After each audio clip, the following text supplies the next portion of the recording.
O'tgan safar uylarimga sovg'a oldim. U videoni ko'rib, komandadagi bolalar ozgina xafa bo'lib qolishdi. Bizga ham sovg'a bormi? Nimadir olsa yaxshi bo'lardi. Namyoqlar qilishdi. O'shaning uchun komandadagi bolalarga ofisga sovg'a oldim. Buni nimaligini va bolalarning reaksiyasini birgalikda ko'ramiz hozir. Ketdi. Qani nima bu? Ya, ochishimdan oldin topshirig'i nima qani topib ko'ringlarchi? Kompyutermi? Yo'q, kompyuter emas.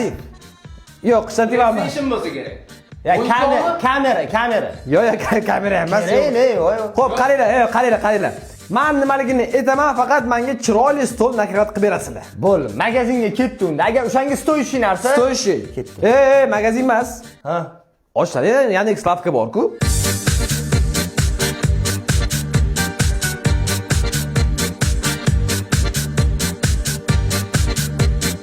Kam bo'lsa ham ko'p o'rinda ko'rasiz. Biz aytgan gapimiz ham ustidan chiqdi. Sovg'ani уже otish kerak mana. Давай. Mana.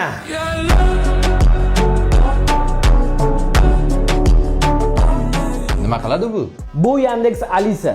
Bu umumniy помощник. Tushunasizlarmi? Xohlagan savolingizga javob beradi. Hop, nima qilamiz buni? Muzika eshitamizmi?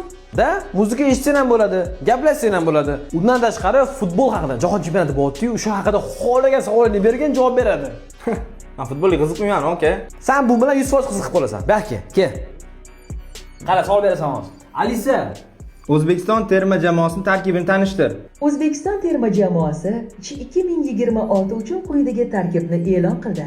Darvozabonlardan O'tkir Yusupov. O'zbekiston bilan Kolumbiya nechchi bo'ldi? O'zbekiston terma jamoasi Kolumbiyaga qarshi o'yinda 1-3 hisobida mag'lub bo'ldi.